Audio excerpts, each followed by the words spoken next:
నమస్కారం అండి.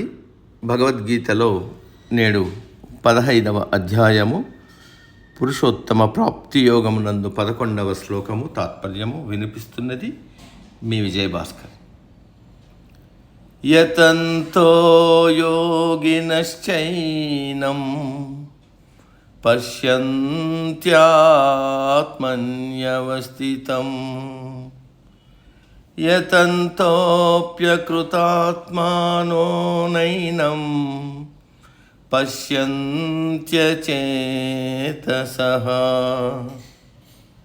తాత్పర్యం: చాలామంది ఆత్మ సాక్షాత్కారం కొరకు ప్రయత్నిస్తుంటారు.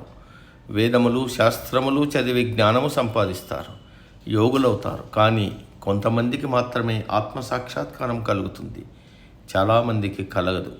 దానికి కారణం చిత్తశుద్ధి లేకపోవడమే, వారిలో ఉన్న అహంకారము నశించకపోవడమే. కొంతమంది యోగులు జ్ఞానమును సంపాదించి జ్ఞాననేత్రముతో ఆత్మను చూడగలుగుతున్నారు. వారిలో కొంతమందికి జ్ఞానం ఉంటుంది, కానీ వివేకము కలగదు. అటువంటి వారి మనస్సు నిశ్చలంగా ఉండదు, చంచలంగా ఉంటుంది. ఎందుకంటే వారికి వేషభాషల మీద ఉన్న శ్రద్ధ ఆత్మజ్ఞానం మీద ఉండదు. కేవలం సన్యాసుల మాదిరి వేషం వేసుకుంటారు, ధ్యానము పూజలు చేస్తుంటారు, కానీ వారి చిత్తము మలినంగా ఉంటుంది. అటువంటి వారికి ఆత్మ సాక్షాత్కారం కలగడం కష్టం. ప్రతి వాడు ఆత్మ సాక్షాత్కారం కొరకు ప్రయత్నించేవారే, కానీ వారిలో కొంతమంది మాత్రమే జ్ఞానము సంపాదించి ఆత్మ సాక్షాత్కారం పొందుతారు.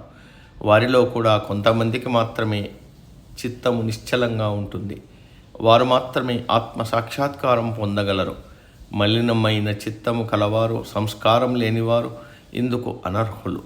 వారికి పాండిత్యం ఉంటుంది, కానీ చిత్తము మలినంగా ఉంటుంది. కాబట్టి ఆత్మ సాక్షాత్కారం కావాలంటే అందుకు తగిన ప్రయత్నం ఉండాలి. చిత్తము శుద్ధంగా ఉండాలి. అచేతనులు అంటే చిత్తము పరిశుద్ధంగా లేనివారు, మూర్ఖంగా ఆలోచించేవారు ఆత్మ సాక్షాత్కారం పొందలేరు.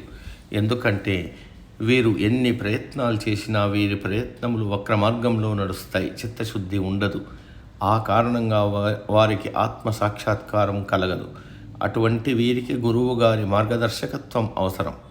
ఇప్పటి వరకు కృష్ణుడు అర్జునుడికి ఆత్మ పరమాత్మ తత్వములను గురించి ఉపదేశించాడు. పరమాత్మ యొక్క అంశయే అంటే ప్రతిబింబమే ఆత్మని, అది మనోబుద్ధి అహంకారాలతో చేరి జీవాత్మగా రూపొంది బాహ్య ప్రపంచంలో తిరుగుతూ ఉంటుందని, ఆ ఆత్మను పరమాత్మను తెలుసుకోవడానికి జ్ఞాననేత్రం కావాలని తెలుసుకున్నాం. ఇప్పుడు ఆ పరమాత్మయే ప్రకృతి రూపంలో బాహ్యంగా ప్రకటితమవుతున్నాడు. అంటే ఈ దేహంలో జీవుడుగా ఉన్నది ఆ పరమాత్మ స్వరూపమే, బయట ప్రకృతిగా ఉన్నది పరమాత్మ స్వరూపమే. అంటే పరమాత్మ సర్వవ్యాపి. ఇక్కడ జీవుడు అంటే మనలో ఉండే చైతన్యం, బయట ఉన్న అఖండ చైతన్యమే శరీరంలో పరిమిత చైతన్యంగా ఉంది. ఈ విషయాన్నే పోతన గారు ప్రహ్లాదుడు నోటి వెంట పలికించాడు.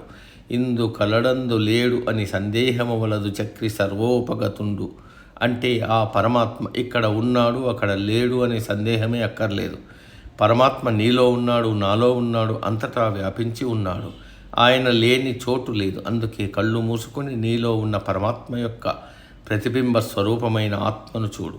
కళ్ళు తెరిచి బయట ఉన్న ప్రకృతి అంతటా నిండి ఉన్న పరమాత్మను చూడు అన్నాడు. నేటి సమాప్తం. తదుపరి శ్లోకం రేపటి రోజు.